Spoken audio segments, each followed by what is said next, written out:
So I hope that you all learned from the horrible tragic event that happened in another case, that the sort of, name calling and derogatory things and pleadings back and forth by attorneys, about the other party, it's not gonna happen, okay? It doesn't lead anywhere good.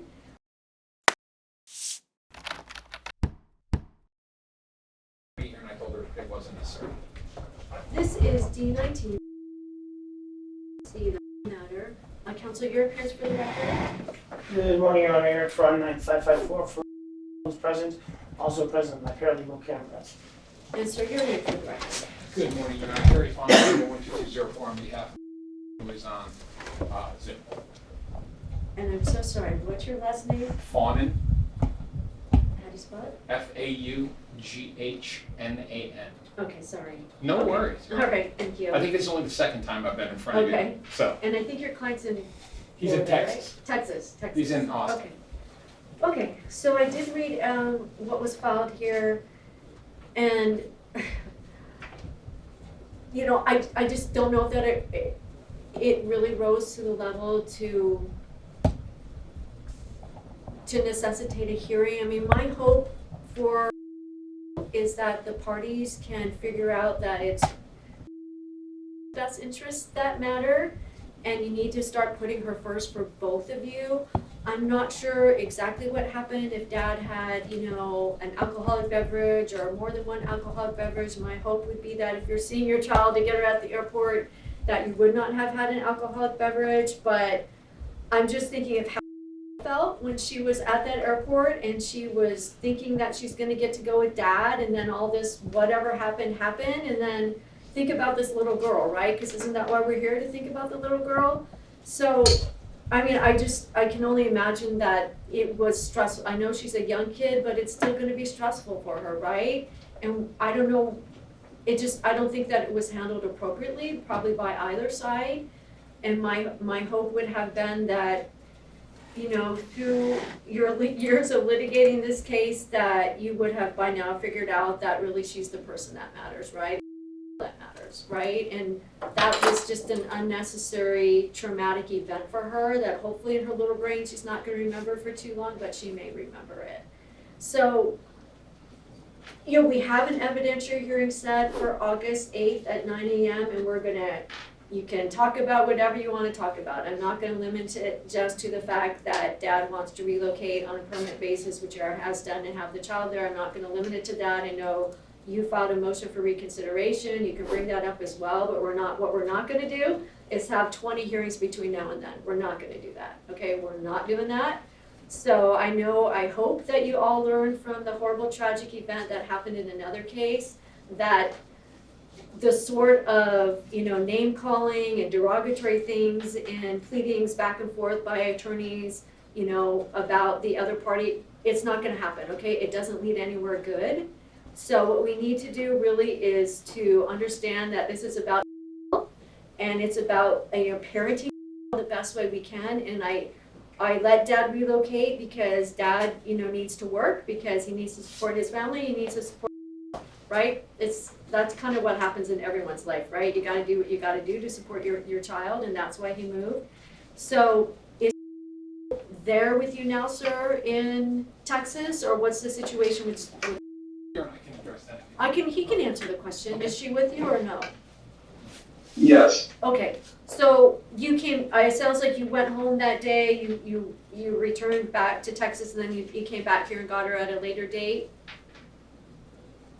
Correct. I couldn't go until the following weekend when my job would allow it. Sure. Okay, so that issue, unfortunate as it is, we need to move past that. Sir, I know someone brought up that you're, LDS, I don't, care what religion a person is, and I don't obviously care if they drink or don't drink. I just obviously don't want it to negatively affect people.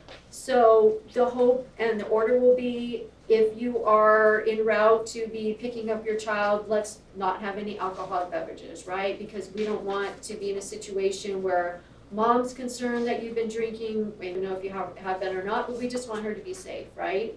So let's just not do that again, because that's gonna take away the possibility that anything like this can happen again. other than that, I don't really think that there's anything else that we need to discuss today, because the parties should be adult enough to resolve these kind of issues themselves. And Your Honor, I agree with you. The only issue that I would raise is she had the child now an extra week because of this whole thing, and we would ask that. No, I'm not doing that. No, I'm not gonna give him compensatory time. No. We're asking that her May, that count as her May visitation. That's all I'm gonna ask. No, I'm not doing that, okay? Look, I don't know exactly what happened at the airport, but it sounds like mom had some legitimate concerns that perhaps dad had been drinking. And I probably wouldn't have wanted my child to get on a plane with someone if they have been drinking either. So let's just use common sense, right? I mean, I think that maybe it would have been great if dad had been able just to be like, okay, I'm just gonna hang out for, go to a hotel, whatever, and just go the next day. That would have been perfectly fine. I understand he had a work schedule, he had plane tickets or whatever happened, so he went back. But I think that what probably should have happened is he probably should have been like, okay, I had a drink, so I'm just gonna wait, and then I'm gonna go back the next day. So no, I'm not doing that, I'm not entertaining If I that. may, Your Honor, the problem is, if you look at the history, this is Okay, ongoing. so what we're gonna do is have the evidentiary hearing on August 8th. We're Understood. giving you a full day of the court's time, and we're gonna listen to all of it, okay? Again, because Yes. you guys have been not necessarily before me, but before a judge many other times, right? Yes. So, but I need to hear all the evidence. But what need to do right now is focus.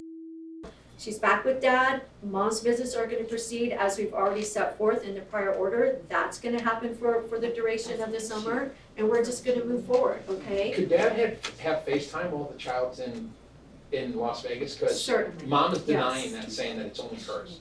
Certainly, and if that was probably an oversight on my part, and if I didn't do that, I certainly apologize, but it should She's go been allowed both ways, to. right? Yeah, it should just go both ways, because we want her to know, hey, mom and dad are fine, they get along, my life is fine, and she has contact with mom, and she's with dad, and vice versa. Just one request, a small request, is that I know you allowed, and I wasn't at that hearing, a temporary relocation. He doesn't even file an FDF outlining what his job is, his hours are, what he's making. I know that's part and parcel with just, file motions. We're in the middle of discovery. If you could order him to do that within a certain time frame. And your client has filed hers, I Yes. assume she has, okay. I'll have him file another FDF. He Yeah. just started a new job. That's Sure. not. Please provide an updated FDF, I know you're having a new job down there, and if you can do so within 30 days, that would be appreciated. Okay, so again, my hope would be that these sorts of issues don't have to be brought before the court, because I would hope that the parties are gonna understand, hey, it's costing them so much money, paying attorneys so much time, and we want them to get a place of normalcy where they can parent this child without having to come back to court, right? That's Because been I don't the know, hope for I years, don't know them, I don't know the child's day in this situation, okay? Understood. Yeah, anything else, Councilor? Judge, I do, I know you don't want to hear, I don't want to be here before your honor again before August. Relative to the flights, I think there's either growing issue or forming issue. If my client could just explain it to you, Sure, go ahead, Donna. go ahead. May I talk on this? Sure. So, Your Honor, No, she's not talking. I'm sorry, Judge, It's have okay. it. It's okay. Go ahead. I appreciate you letting us be here. The only issue is that Dad is scheduling the flights, the days that you ordered. You ordered for me to have from the 14th. Dad got her to me on the 15th. So he disobeyed your order then, and the next days that I have, Dad has the child coming in on like red-eye flights, so I'm losing my whole day, and I'm not getting, my day back. So it's like, you gave me 7 days, but I'm not really getting 7 days. That's not true, Your Honor. She got the 15th to the 25th, or 26th. But that wasn't the court ordered So she days. got her time. And Okay, so she's an extra week, you're saying? So then she took an extra week with Right. all this. no, No, Okay, my assumption is, can I talk? and Mr. My assumption is you're doing that because typically speaking, those flights are a lot less expensive, I think, right? He's not discussing it with me. He Well, never- originally, when I bought the flights, there was very few available because of the nature of how quick we had to get those flights at the beginning. But also, the nature of just flying to Vegas is pretty easy to do, but flying back to Austin is difficult. It's not a 24-hour city here. So if I could just mention, I was up for 17 hours the night before on that flight where this issue took place. But we plan these flights, we're paying for all of them. I have to spend on average 10 to 12 hours in the airport when I fly into Vegas and then pick her up the next day. And it's kind of the best that we can do without having to pay $600 per person each way, which is just, I can't even afford that. I only got my first check last week. Okay, I get that. However, just be mindful of the fact that you're the one that, chose to relocate, and be mindful of the fact that the court let you do that, right? So it's going to be more painful for you, just because you're the one that relocated. So, just keep that in mind. I'm not gonna order you to do flights at X time of day, because that's ridiculous. But, do the best you can, because I think for having done red-eye flights, they're horrific. So it's just really hard for her too, because she's a little kid. It's just gonna be hard for her to acclimate, right, when she gets into town so late like that, and kind of hard for mom when she's so the whole thing is just harder when you have to do the red eyes. I'm not gonna order you not to do them, but please just try to be mindful and try to think of, because it's gonna be better for her if she gets her at a more normal time of day. Okay? Right now, all the flights have been purchased, so they're already Okay. purchased all the way until the evidentiary hearing. Okay, well, that's gonna come up sooner than you guys think, because it's not very far away now, it's just a few months away, so we'll get there, okay? Judge, I understand, I don't wanna be here in front of your eye, I just wanna raise it. Okay, no, I appreciate it. All right, thank you very much. Thank you. Thanks, Judge. Thanks. Thank you, Ron. You wanna order from today, Judge? I'm just gonna let the minutes suffice for today, Okay. okay? Yeah. Thanks, Your Honor. Thank you. Thank you, Ron.